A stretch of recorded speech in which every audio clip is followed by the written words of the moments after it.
But speaking of different takes on the characters, hello everybody, welcome to Smart Adventures. My name is Corey, and with me is Dylan and John. How's it going, guys? Hi, Hello. Uh, John's here. John is here. John was gone Mhm. longer I'm than it back, may baby. seem. John, John, you survived your festival season. I did. Just about. It was very hot and very sticky and very loud and very drunk and I've come out the other end, so yay me. There you go. That's what you can hope for. So Yeah, I'm not complaining. a couple of things have happened since you've been gone. For one of them, Dylan grew that lovely mustache that he has, and then What? subsequently it What? fell off. Ah, yeah, And it was. It turns out it wasn't a real mustache. no, it was a butterfly landed on his uh, face. Yeah, I fooled everybody. It's true. Great prank. It was. So the last couple episodes that we had, barring our last one, we were talking about the Fantastic Four because there was a new Fantastic Four movie coming out in the theaters, but that was not the only superhero film that came out this summer. Another one came out actually before the Fantastic Four that we really didn't do a lot of hype or talking about, whether because you guys are more Marvel people or if it was just let's try to avoid the Snyder cult that while we can kind of deal. But James Gunn's first full motion picture in the new DC cinematic universe, Superman, came out. I know that I've seen it. I know that John has seen it. I know that Dylan hasn't seen it. So Dylan will be playing the role of me when we traditionally talk about these superhero movies. Hi, I'm mm, Corey. You got to get a hat. I don't. I don't like chocolate. That's true. I don't. I'm glad that's what you remember about me. Always listening. So, I will be honest with you. Like I said, I'm more of a DC person than a Marvel. This was a movie that I was kind of nervous about because the DC movies have been trash, barring everything but like Matt Reeves, the Batman that came out. Almost exclusively, every DC property has been trash. I will say movie wise, because I think the TV shows they were very successful for several years. But when it came to big picture, for the life of them, they could not put out a good one. Like, Hmm. I don't know. I'd say this the Suicide Squad was pretty good. true, but that's James also Gunn James Gunn. version. That's true. Yeah. I was gonna say like Aquaman. I remember liking the first Aquaman movie, but I was like, I don't need to see a second one. And I hmm liked the first Wonder Woman movie that came out, and again had that same feeling of I don't need to see a second one. Yeah. So, uh, going into this movie, I did not watch any trailers. I avoided any sort of plot points or spoilers or anything like that because I wanted to go in as fresh as possible. But at this point, I'm very familiar with James Gunn movies. And I know what he is about and what his deal is. So before we kind of go in there and get elbow deep into Superman, I wish I'd phrase that differently. Yeah, Sean, what were your thoughts going into this?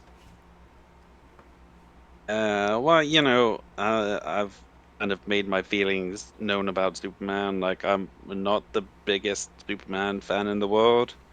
Obviously, I do like the original Christopher Reeve movie.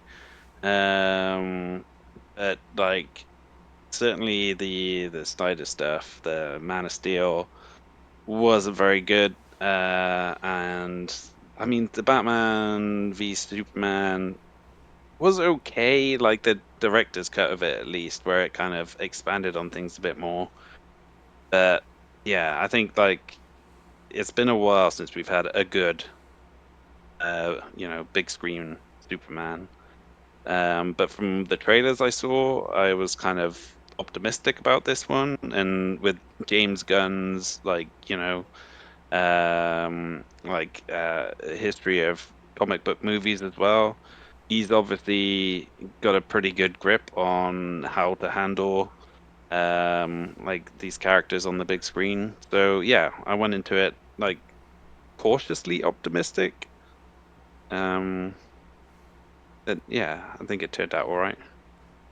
So Dylan, I don't want to throw you on the spot a bunch. So whenever you want to jump in, by all means, feel free to. Did you anything that you saw about the promotion of this? Anything that caught your attention? No, I didn't really see a whole lot of the promotion stuff. Okay. I really didn't. All I saw was after it came out, loads of people were like, "This is great." I'm like, oh, that's all. All I know is that it seems to have gone over really well with everybody. Like, very few people have said that this sucks. So that is what has made me interested in seeing it, because I've seen some of those other DC films, and they have sucked. Yeah. They have been really. Batman versus Superman is terrible. It's a terrible film. It's put me off a lot of the other films. So, I intrigued by what I've heard about it so far. Very few like actual negative things about it. Genuinely negative things. I mean, I've heard a lot of stuff that is not real criticism about the film. Yeah. But I haven't actually heard anybody go, "This isn't a good film." So that's that. I didn't see anything before that, but I'm interested in seeing it now. Okay. So would you prefer that we try to keep this as spoiler free as possible for you then? It doesn't matter. Okay. I mean, I say this, I'll probably not watch it. Okay. I would like to watch it. I don't know if I'll get around to it. Sure. You know. So I will start us off by saying this was the most comic book movie I've ever seen, and it made me happy in ways that I wasn't fully anticipating. Oh, that's it. Yeah. Yeah. I mean, it had a lot of, like, for one thing, it was a complete contrast to what Snyder had done, both in tone and just visualization. This was the brightest movie ever. There were so few scenes that were done at night.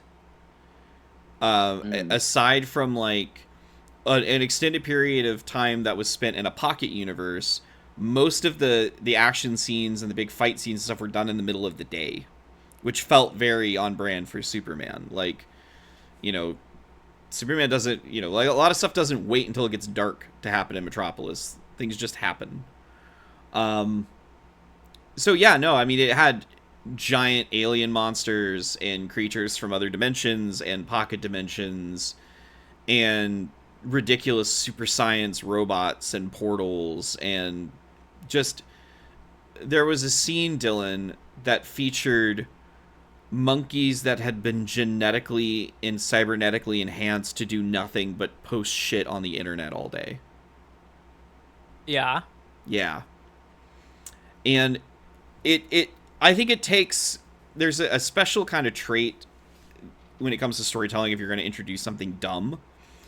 We talked a little bit about this when we've talked about, like, Peter David in that book that I had on writing comics, and there was a section on that of, like, sometimes you're going to come to a part in your story where something stupid needs to happen, or something dumb needs to happen, or something unrealistic needs to happen, and there's a couple of different ways you can approach it.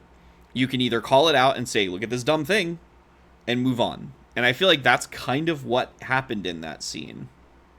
So I won't go into details about what it was, but essentially Lex Luthor pointed out this room full of monkeys with wires sticking in their heads on, like, Twitter, essentially just posting shit repeatedly over and over again, and just said, and we have an army of monkeys that just spread negativity and hashtags on the internet, and then they moved on.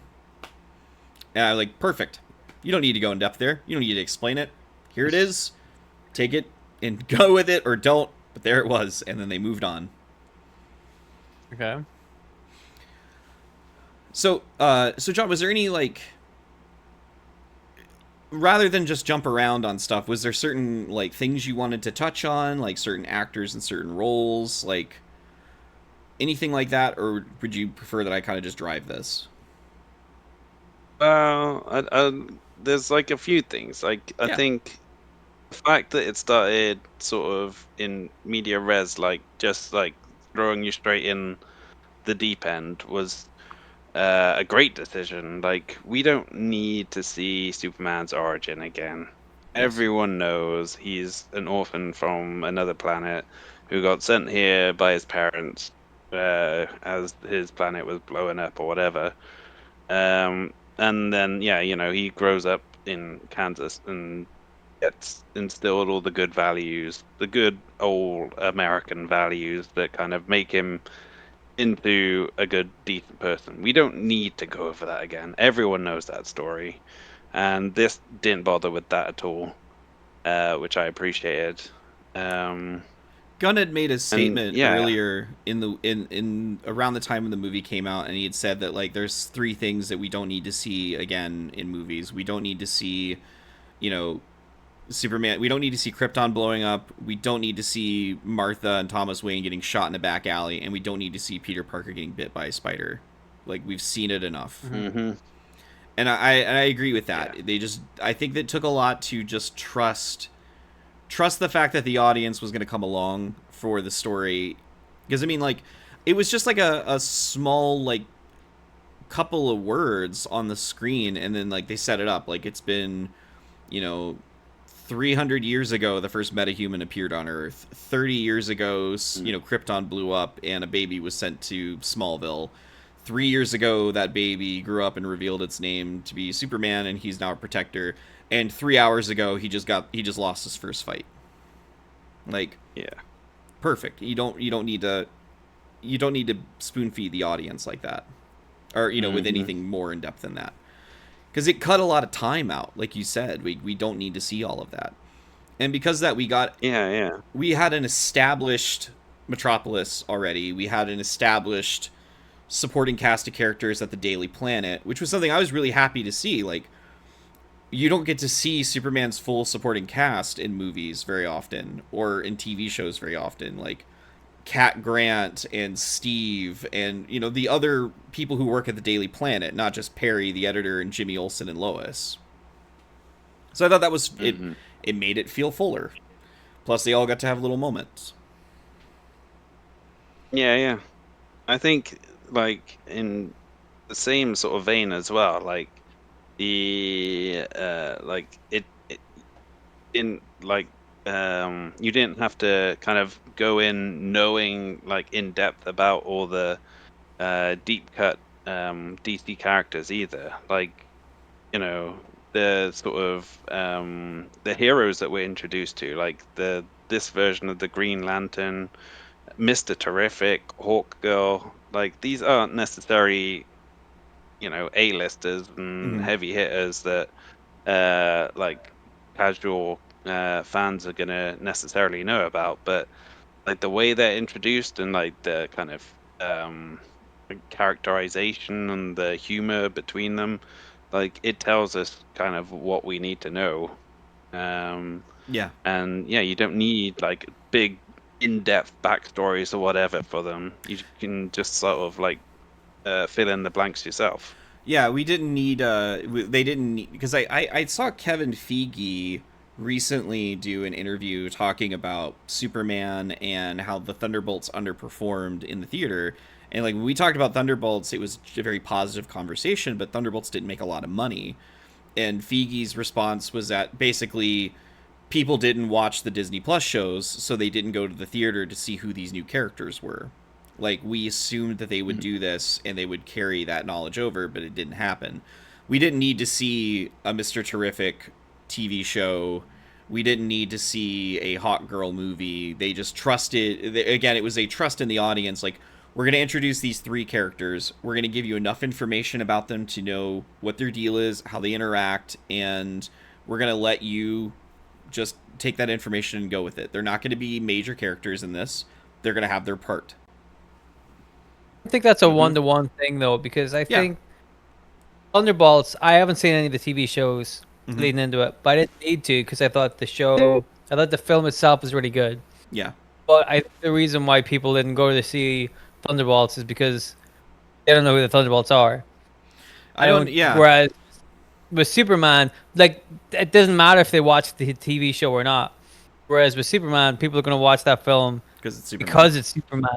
It doesn't matter who they introduce in that film and on how they introduce him. You're there to watch the Superman film. So anybody that gets introduced is like a bonus. Yeah. They're going to pay attention because they're there to watch the Superman film.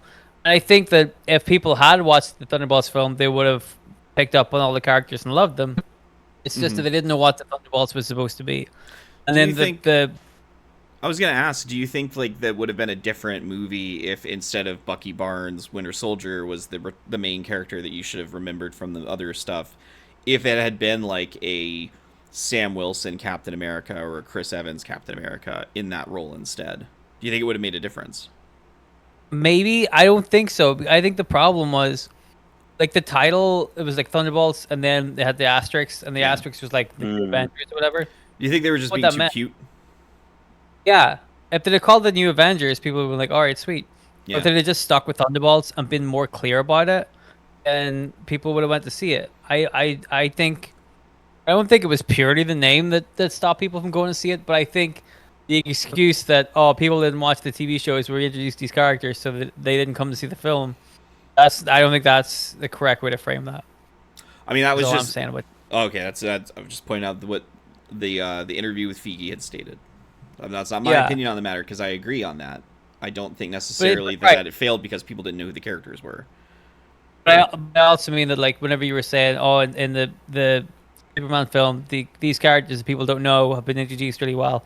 I think that was the same as in the Thunderbolts film. I thought you knew everything you needed to know about the characters in the film.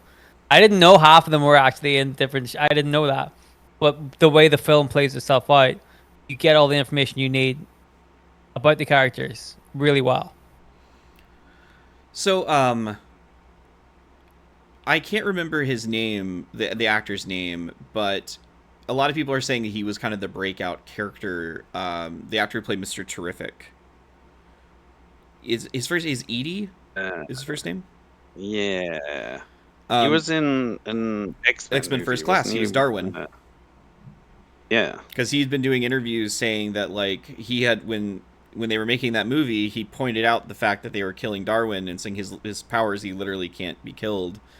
And he had said that he was told by the filmmakers that they were going to bring his character back, and then he never got a phone call back. So he viewed Superman as sort of his redemption, getting to play a more active character.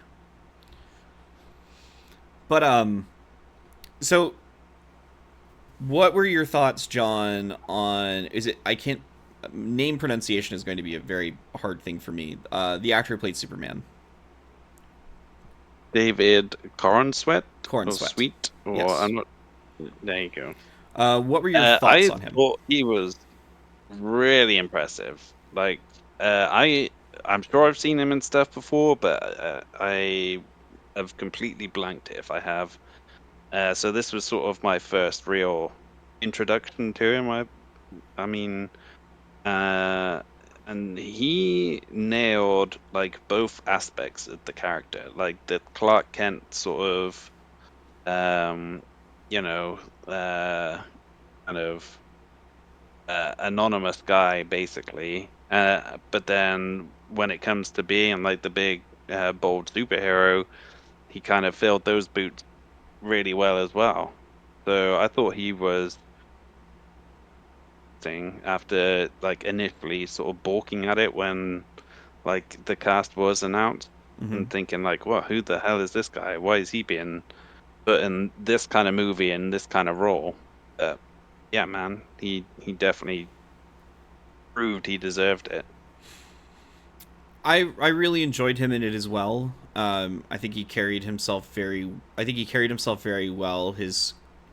His Clark was, I mean, his Superman was a Boy Scout, but at the same time, it wasn't 100% who he is as a person. I mean, he was a character who definitely had his convictions and stood beside them, and he really put that across in that sincerity. The scene where he chose to allow himself to be interviewed at Lois, and that was such a good portrayal of the Lois Lane character as well, because even though she is in a relationship with him, she still has that, that attitude and that independence and that spunk to basically grill him in the interview, where she's asking him about the so Dylan, basically what happened is Superman is in a little bit of a weird political hot water because an allegory for Israel attempted to invade an allegory of Palestine, and Superman basically went in there and wrecked shop and created a bit of a political nightmare, because does he represent the United States or not is the question. So he's getting interviewed by Lois about it because his reputation has taken a hit. There are definitely people out there with negative opinions because they feel that, Superman has dragged the United States into a conflict in the Middle East that we don't need to be a part of. And he allows himself to be interviewed by Lois, who in the movie is established she already knows that Clark Kent is Superman. So he allows himself to be interviewed in character. And he ends up getting flustered and frustrated because he has a hard time conveying his points in the face of scrutiny, essentially. So I thought that was a very strong scene for the actress who played Lois Lane. Funny enough, this was the only criticism I heard about this film, which was, Israel-Palestine allegory. I don't like it. I'm like, okay. It sounds like the kind of film I need to go see then. If this is the only real negative criticism I hear about the film is it's telling the truth, then I'm probably gonna have to see this film. And it was a very Superman thing to do. It feels like an odd thing to make like such an obvious comparison to as well. Like, why bring in something that's like so horrific in real life and so like harrowing, and like turn it into fodder for like a comic book movie, which is supposed to be all big and bright and like a big adventure. Why put something in there which kind of reminds the audience of all this horror which is going on in real life? I don't understand that. Well, to remind you, 2 points. Oh, go ahead. Yeah, I think why. Sorry to cut you off, Corey. I think there's 2 points to that. Really, is like, one is to kind of like to grind you a little bit. It is a Superman film. It all is all like comic book and stuff, but like, they are like, well, what if Superman was real? Like, it is kind of like a. They do it in comics a lot, where they're like, it is all wacky and crazy and stuff, but they still keep a grounded element to it, where you're like, okay, this is what would happen in real life if this was a real thing. And it just so happens that the weird American politics of today that's what would happen. They'd be like, well, is Superman with us or against us? And nobody would go, well, Superman did a good thing there. But the other thing that I think is an important thing to say is, I think it's a real shame that the fucking Superman film is the only film in ever to actually talk about that. That's the real issue. That's the real problem, is that a Superman film made by James Gunn is the only film that you can go, that's talking about real important, relevant stuff that is impacting people today. That I think is the issue. Why isn't other films really talking about this?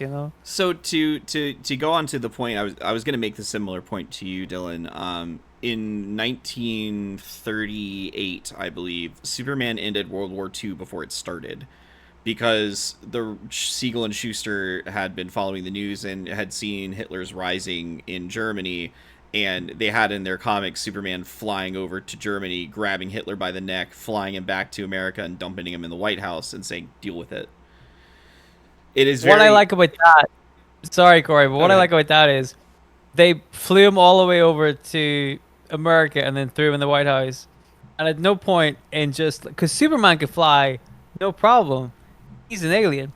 But the idea of picking up Hitler in Germany and then flying him. Here's the problem as well. If I'm not mistaken, at the time, Superman didn't have the ability to fly either. He could only leap tall buildings in a single bound. So he was just jumping real fucking far multiple times to get there. And like that didn't kill Hitler. That would alarm me. I'm like, what the fuck did we do to kill this guy? But that's That's a great point, though. That like from the very beginning, Superman was always very, and that's what a lot of comics, Captain America and stuff like that as well, obviously. But like a lot of comics were like, point of the comics was to have some kind of political allegory and go, this is the good guy that's fighting against the evil in today's society. Mm-hmm. You know, That I was get that. really, and that was kind of to also show the, kind of get Superman's politics aside, because Frank Miller, in Dark Knight Returns, didn't, he wrote Superman as a conservative, pro Reagan guy, because he was like, well, that's what Superman would be. He'd be pro Reagan guy. But if you look, like, Superman was always about helping individual people. He wasn't for one government over another. The Truth, Justice, and the American Way came about because of World War II and because of the, the evil, the unspeakable evil of what was happening in Nazi Germany, and, the concentration camps and what happens. A lot of the character was very outside of black and white politics, in that, yeah. Anyway, that does further prove, like, that does play a part in the larger plot line of Superman versus Lex Luthor, though, who was played by Nicholas Hoult, who was great. Just a fantastic Lex Luthor, in the sense of, like, he had this whole cult of personality based around him. I loved his little command center of toadies, of these, like, very intelligent people that wanted to be just like Lex, and, like, falling over his every word, trying to do what he said as he said it. I think he did a really great job on that, and that was a character I'd seen. Nicholas Hoult had just been in Nosferatu. I was talking to someone about it who had also seen Nosferatu. I'm like, oh yeah, that was Edmund from Nosferatu. And they're like, really? I'm like, yeah. Nicholas Hoult has a lot of range. He can play very, very, very different roles very well. And I know that He's very good. Mm-hmm. he had originally auditioned for the role of Superman and didn't get it. And putting him in the role of Lex Luthor instead was a very on-the-nose sort of thing to do, because Lex's whole deal of, he wants to be the savior of humanity and is aggravated that this other person is instead. Like, the fact that Superman is an alien has so little to do with it. It is definitely a thing he harps on, but it's simply the fact of, like, Lex Luthor is a guy with a cult of personality around him, and it's not good enough. He wants even more. He wants even more people to be grateful for him and be thankful for him. So, and I think it's really just a kind of a lighthearted moment where he's in the middle of a rage and he knocks over a mug full of pencils and tells his little toadies to clean them up, and they all get down and start gathering pencils. And the second they put it back up on the table, he knocks it off again and makes them do it again. Just little things like that. A really good showing for him. John, what did you think of the Ultraman reveal? I mean, it felt like Ultraman himself kind of. I don't know if he looks like that in the comics, No. but No. like the whole thing felt a bit like The Boys, and I forgot the character's name now. But there's like a character basically in almost exactly the same, all kind of black outfit, completely covered up. You mean Black Noir? Yeah, Black Noir, that's the one. And it felt like it was just too similar to that for my tastes. Because I think in The Boys, in the original comic of that, I mean, spoiler alert, but it turns Spoiler out for that The it Boys. was man, I've completely forgot the bad guy's name in that now. Homelander? Homelander, yeah. It was like a clone of Homelander. So like the whole thing felt like it was like ripping off another comic book basically, which is a bit weird. So, It was what it was, I guess. So Ultraman was an amalgamation of like 3 different characters in this. The look, the full bodysuit with the little goggles, that's how Doomsday looked originally in the comics, before the costume was ripped to shreds and he was just himself underneath it. So the costume like the initial costume was very Doomsday. Um, the rest of the character was a combination of Bizarro and Ultraman as well, because Ultraman is from Earth 3. On Earth 3, all of the heroes and villains alignments are switched. So Ultraman is Earth three's version of Superman, but he's evil. So the name and the appearance matches there, and the failed clone of Superman who can't speak and has a lack of intelligence is basically New 52 Bizarro. So James Gunn kind of just combined all of those characters into Ultraman. But really, he wasn't billed as the main threat, which I liked. At no point did it feel like Ultraman was the character you really have to be paying attention to. He just felt like a henchman, which is appropriate, because that's really what he should have been. I liked the engineer. I thought the engineer was an interesting approach to the character. Because at the same time, she's more of a morally gray character, because she was just somebody with very misguided principles who allowed horrible things to happen to her in the pursuit of following what she believed in. Especially when she was basically treated as if she was completely disposable by Lex towards the end of the film as well.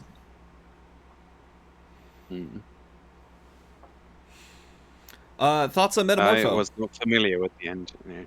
Oh. That was pretty interesting. Like, the way he was used in the movie to kind of, like, obviously, he's as much of a prisoner as Superman is, but it kind of, speaks to Superman's heroic nature that he finds a way to kind of get through to him and, save his kid as well. Which, is that something that happens in the comic? Like, does he have a kid in the comic which kind of a little bit storyline or anything? Yeah. So basically, Metamorpho is a guy named Rex Mason who is an adventurer. He was hired by he was like a for-work adventurer for this company to go in and explore ancient artifacts and gather data and intelligence and stuff. And then he encountered an accident at one of these sites that transformed him into what you saw, a person whose body can shift into the elemental properties of anything really. And he does have a son in the comic that does inherit some of his abilities and looks a little weird because of it. But he was a character that was, I think, a major part of. There was a series called Batman and the Outsiders in the 70s, where basically Batman came to the conclusion that the Justice League wasn't going to do the things he needed them to do, so he left and started his own team with these kind of odd characters like Katana and Geoforce and Metamorpho, and had a pretty long-running book called The Outsiders. I think Jimmy Olsen was great in this. It was the first time I've seen Jimmy Olsen in a movie be treated like Jimmy Olsen as a character should be. Somebody who doesn't seem like he should be as important, being the person who gets pulled in all sorts of wacky shit and saves the day in his own bizarre way. Is he as much of a ladies' man in the comics as he is in this movie? Absolutely. Jimmy is currently dating a supervillain, Silver Banshee, in the comics, but Jimmy has been almost married by multiple aliens and mutant women and Kryptonians and all sorts of stuff. Jimmy is he is a stud.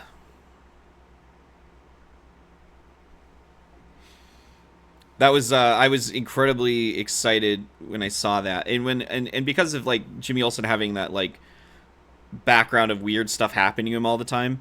When he first revealed he had that source, do you remember that weird mutant monster man that was like driving the little cart that Clark's cell was in when he was in the other pocket dimension? Yeah. I would have sworn that was going to be Jimmy's source that was not leaving him alone and secretly in love with him.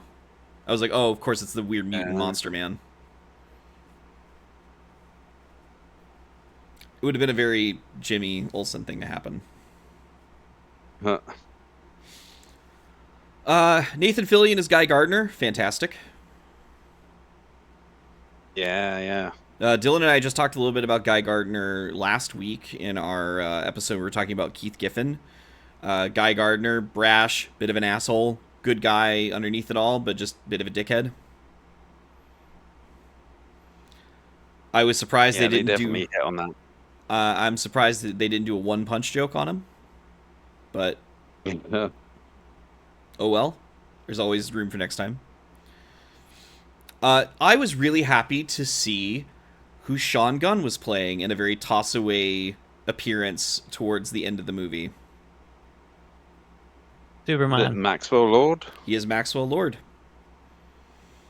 Pedro Pascal to Sean Gunn. Yes, but it feels more appropriate with Sean Gunn because Maxwell Lord was created for Justice League International, and Sean Gunn's a very funny person, and the Justice Gang being this group of heroes that are trying to get established with all of this money and resources feels like a JLI thing waiting to happen, and I'm very excited about that prospect. Yeah. That felt like pretty much the only sort of thing hinting at what's to come. Like, there wasn't a lot of, certainly not as much as I was expecting in terms of, like, laying seeds down for the universe to make it feel, give you a hint of, like, oh, we're going to head in this direction, or, introduce these characters, or build to this storyline or whatever. Like, it was just really the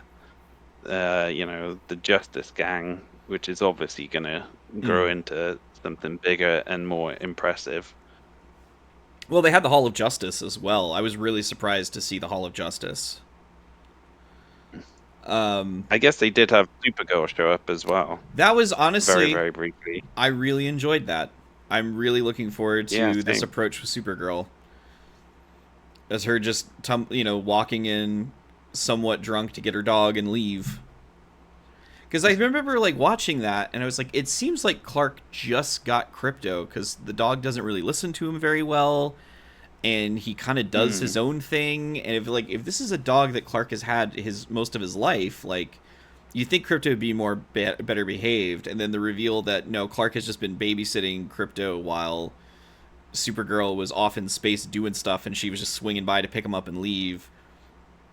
That I'm excited for. I'm very excited to see Supergirl as well because Jason Momoa is Lobo, and that feels like the best casting ever for him.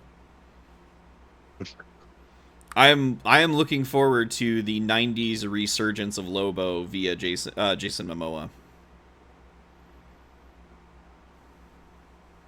I've not really encountered much Lobo in the few DC comics I've read, so I'm interested to see how it all plays out and how he comes across on the big screen. Yeah, I mean, when I tell you that Jason Momoa is perfect for the role, I think that should go a long way to kind of give you an idea of what Lobo is like as a character. What else was there that was fun to kind of just mention? There's just so many of like I said, just great kind of dumb comic book stuff to talk about. The Fortress of Solitude, the super robots that were there taking care of Clark when he needed to be healed by the sun. I loved the heart to heart he had with Lois while the Justice Gang were fighting that giant imp in the background, and she's like, "Do you need to help them?" And he's, "Nah, they can take care of it." So they're having this kind of intense conversation about the truth and trying to do the right thing. Meanwhile, there's this giant alien fight in the background. And I guess we should talk a bit about the big twist that was in the movie that people weren't expecting. John, would you like to key that up, or would you like me to? I've completely forgotten that. Was Fair there enough. a big twist? There was a big Superman twist. dies. No, that was Batman v Superman. The big twist. His parents. Yes. So in the beginning of the movie, when they introduced you to the Fortress of Solitude and the Superman robots, They play the message that came with Superman in his spaceship when he was a little baby, of his parents speaking to him, telling him like, "We're sending you to this planet. We think here you're going to be strong. The people will need your guidance. They'll the kind of traditional Superman stuff." And later on in the movie, Lex and the Engineer and Ultraman end up getting into the Fortress of Solitude and then finding this message, and they decode it because they mentioned that the message was damaged when Superman's rocket crash landed in Earth, and so they only have a partial message. The Engineer was able to fix it, and the big reveal, Dylan, is that Clark's Superman's parents chose Earth to send him to because they expected him to conquer the planet when he got older, and Lex took this information and made it publicly aware, and basically the public turned on Superman because they were of the belief that he was sent here not to protect the Earth but to enslave the Earth. And not just enslave the Earth as well, but like have a bunch of concubines so he could crank out like Kryptonian babies. Yeah, super babies. Mm-hmm. So that was the big twist in it. That ruffled some feathers online for sure amongst people. But what were your thoughts on that? Because that has happened in the comics before. It is not an unheard of twist. It happened in really. Yeah, it happened in post-Crisis Superman, right after Crisis on Infinite Earths, and they relaunched the line. That was a reveal in John Byrne's Superman. Was that originally Jor-El and Lara had sent Clark to Earth to conquer it when he got older.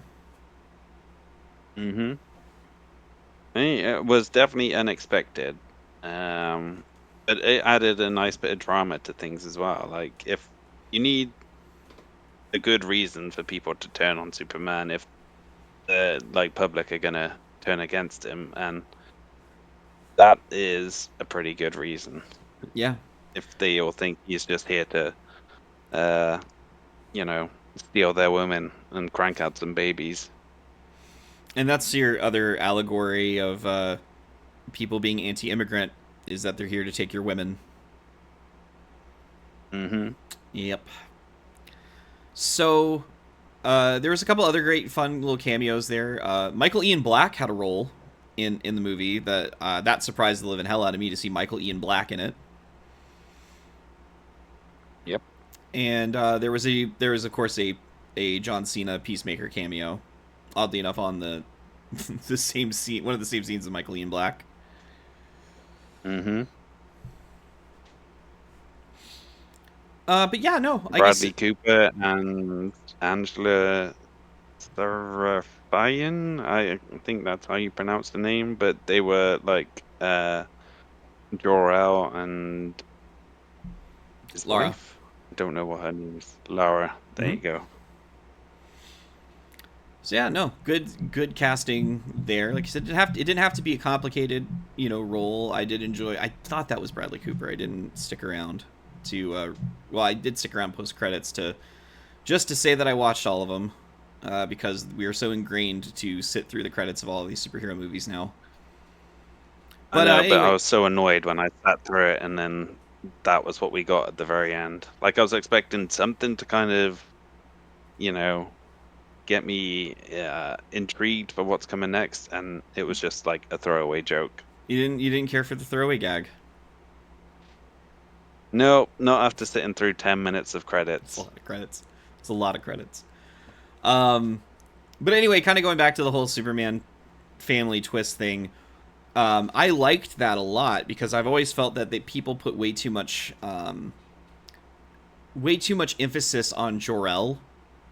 And I think a lot of it has to do with like Marlon Brando being Jor-El in the Christopher Reeves movie, and then Russell Crowe was Jor-El in the Scott Snyder films. Jor-El is a character that I have never thought should be as important as people put on him. I mean, he was Superman's dad. He sent him away. He died. That's up until, last few years, that was all the character was really good for. And I always thought it took importance away from the Kent family who raised him. And I loved the casting of the Kents, because in the Snyderverse, it was Kevin Costner who was the worst Pa Kent I've ever seen in my entire life. I mean, I still cannot. The two scenes of, was I supposed to let the bus full of kids die? And Kevin Costner goes, maybe. I'm like, what? That was like that was like sign number like 5 that Scott Snyder didn't really know Superman. And then also willingly letting himself get killed by that tornado. That's all I ever think about with Kevin Costner is Pa Kent. But like these were just two people they cast who looked and sounded like people who lived on a farm in middle America. It just felt right. It felt really right, and they came across as really sweet and really like genuine. And the end where instead of replaying the message from Jor-El and Lara, they played like little home movies of like the Kents raising him, I thought was a great touch. Yeah. There was quite an accent on Martha as well. Oh, that's home, man. That's how everybody where I'm from sounds like. It is that thick. It is that thick. But yeah, it, like you said, it felt very familiar to me. So I'm gonna go ahead. I mean, is there any kind of closing thoughts you wanted to put on the Superman movie before we move ahead? Because I know like up next, of course, there are couple things. There's a Green Lantern show that's gonna be focusing on Jon Stewart. There is another not Suicide Squad movie, but Peacemaker show that's going to tie into this because Frank Grillo's Colonel Flag was in Superman as well as Creature Commandos, and they've already said is going to be in Peacemaker to get revenge on John Cena's character for killing his son in the Suicide Squad movie. We've got the Supergirl movie coming up. They're still working on the script for Batman and Robin. They've announced other projects. But anything else you want to say about Superman or anything about the film? I mean, I think we've discussed it pretty well at this point. Like, I will say it wasn't a movie I came out of the cinema absolutely loving and was like feeling pumped up about, but it was a good movie. And after like some of the shitty Snyder DC movies that we've had, like just having a good movie again was good enough for me. And yeah, like I was kind of slightly disappointed that I wasn't more up for it afterwards, but I think maybe that's to do with just me not being a huge Superman fan in the first place. I don't have that like emotional connection to the to the character, so maybe more of these movies with like a good cast like this will kind of fix that problem going forward. Who knows? I will say that as somebody who was a big Superman movie, this thing was everything I really wanted it to be. I cried like 4 times watching it, to be frank with you, because it was just like a moment of like, wow, after so long they finally are getting it right. Like they're finally making the character what it feels like. And I've been seeing a lot of people who are trying to argue that Snyder's character was a better Superman, and then like watching just scenes of Henry Cavill brooding while stuff is happening around him is just, that's just not the character. It was just like such a contrast that it was just nice again to see a good step in the right direction. They also said that they were going to be pushing Wonder Woman ahead as well. So, you know, they're definitely getting stuff ahead out there. I think the one character that's not been getting mentioned is Flash, which I think maybe they're just going to let the kind of the failure of the Flashpoint movie just let that cool off further before they even attempt to bring in the Flash again. But oh well. So John, if we add this movie into what you've been watching, how many movies have you seen in the year 2025 so far? I have now watched 609 movies. Very actually, I think it's been a little bit of time since our last episode that we've had you on. like time wise, I think you might be up almost 100 movies from when we last checked. Really? I think we were. I feel think like you were 500 or something. Yeah, you were on 500 and something when we last chatted. So you've definitely put some work in. Yeah. Well, I gotta fill the time outside of the festivals and gigs and stuff. Fair enough. What was the last thing you watched? It was a very weird movie from the 60s, a British movie called The Knack and How to Get It, about a incel school teacher who begged his friend who's like a ladies' man to help him meet women. And then it has just the most surreal kind of end to the movie as well. It's I won't spoil it for anyone if they're so inclined to watch it, but yeah, it's very weird. I wonder if it's a situation where it's like the first time I watched Michael Caine in Alfie, like then I got to the kitchen sink scene and I went, oh, okay, well that was a shift. Is it something similar to that where it's like the harsh reality of what has happened is settled in now? Not really, but Okay. it's not as jarring. It's hard to explain. That's fair. No. I mean, it's pretty jarring still, but yeah, not as jarring. So, Dylan, you get up to some business in the midst of the week. What do you get up to, when and where and how and why? I don't know if legally I'm allowed to talk about that. That's fair. But I do get up to some shenanigans for sure. The legal ones I'm allowed to tell you about are that on Monday nights, I have a radio show from 9 o'clock to 11 o'clock UK time. You can listen to it on bounce.digitalradio.co.uk. There might be a link in the description. If there isn't, then just remember the thing I just said and then type it out on your computer. And you can listen to my show. I play a lot of like grungy music and whatever I like at the moment, which is all sorts of weird shit. And it's really good. And also, I've been streaming a lot on Twitch recently of just me drawing pictures and animating. So you can watch the streams on. I think my username is Spooky LaRue. So I don't really have a set time when I stream. It's just when I'm not working, but it's just me drawing pictures of mice. So if you like that, you should come and check the show out as well. Yeah, we'll put a link in the description for that one for you as well. John, if you want to send me your link to your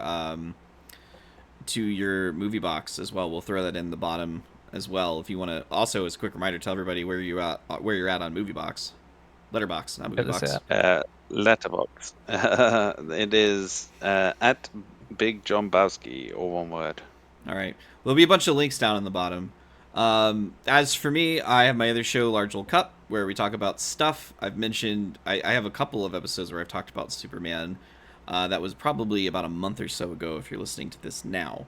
So by all means, I think the titles are pretty obvious. I'm talking about Superman, so it's not a big deal. Anyway, check that out sometime as well. But until next time, we're all going to go do other things. Goodbye. Yeah. See you later. Bye-bye. There it is.